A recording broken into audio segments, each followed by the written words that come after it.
longer has that role. So how does the U.S. move ahead in terms of trying to, quote, leverage its relationship with Muammar Gaddafi?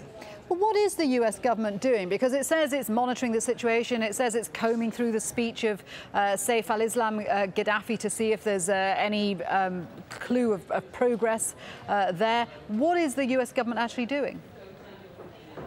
Well, beyond condemning the bloodshed, a paraphrasing of Secretary of State Clinton's words in a statement released on Monday evening here in the U.S., there haven't been any other comments coming from the U.S. government other than the one statement we did hear earlier on Al Jazeera from Admiral Mike Mullen, the chairman of the Joint Chiefs of Staff. Certainly today, now that the U.S. government is back in full operation, there are going to be many questions about what the U.S. can do to protect Libyans who are simply trying to push for a change in their government, and what influence does the Obama administration have, if any, on trying to stop Muammar Gaddafi from attacking his own people?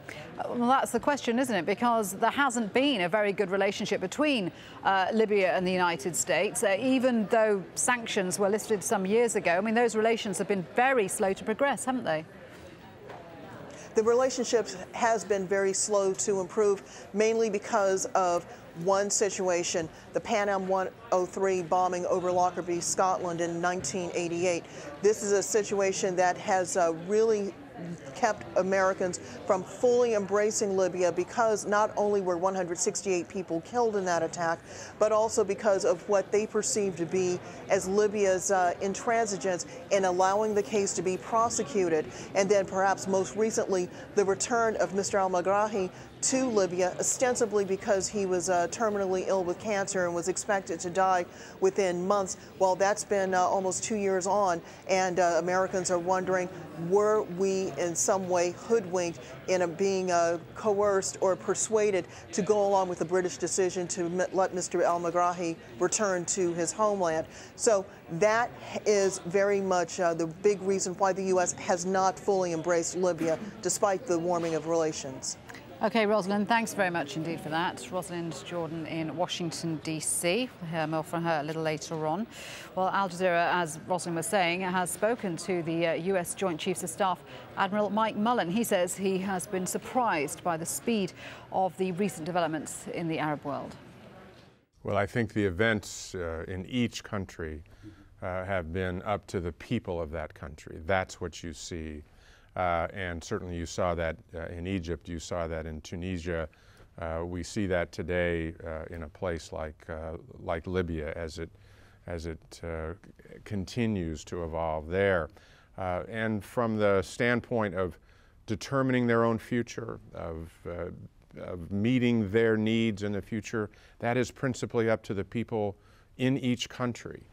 The United States certainly would be in a position, or is in a position, to support, the peaceful evolution of the kind of change that we see. And then the United States, as every country throughout the world, would look to how to engage to see how we can support this kind of positive change in a way that's really meaningful. But it is up to the people of each country to make the decisions about their own future.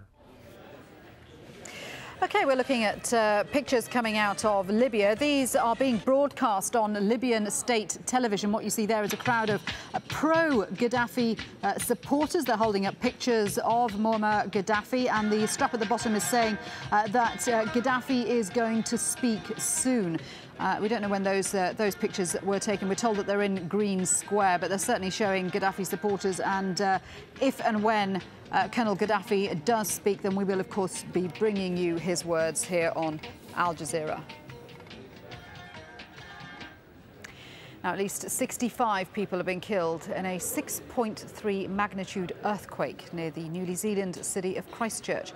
A state of emergency has been declared, and the airport and parts of the hospital have been closed.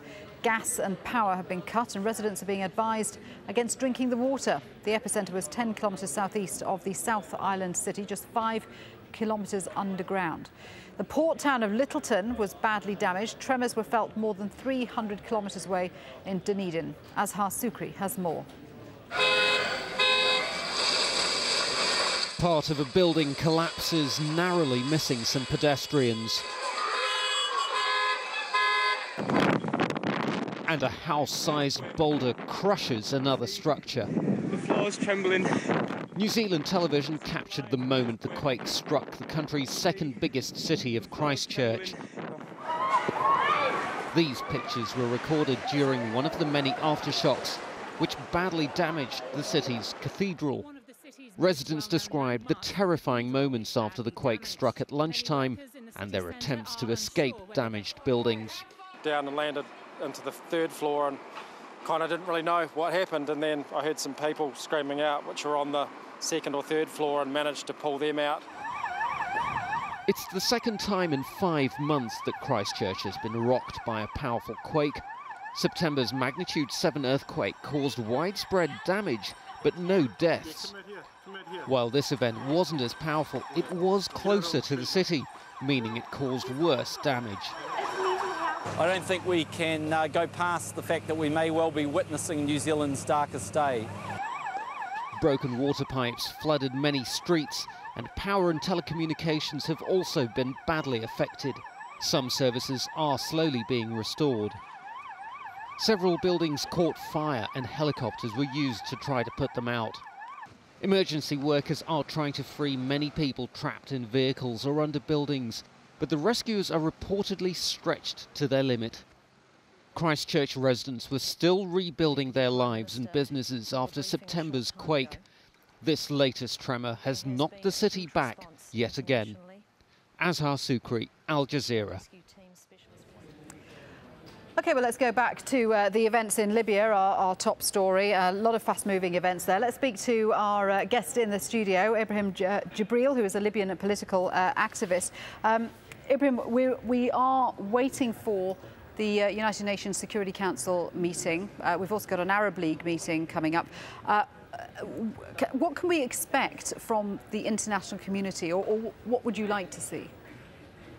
What I would like to see is active engagement on the part of the international community. Particularly, I would like to see not only a no-fly zone, because that simply secures the air. What is happening is that there is killing on the ground as well. So having a no-fly zone is a good thing, but it's not sufficient. It's not enough. What I would like to see is also our troops on the ground. I'd like to see UN security or UN forces that are on the ground to secure the safety of the Libyan people, and also to monitor the conditions and to record the crimes that are being committed against them. And that needs to happen now. So while the international community sits and deliberates and so on and so forth, there are lives that are being wasted and gone in Libya. So the international community needs to move swiftly, and they don't need to sit there and ponder and discuss the commas and the colon and the apostrophe and so on. They need to move, and move fast, and then act on whatever they move on. That's what needs to happen. Do you think there is a certain amount of, I suppose,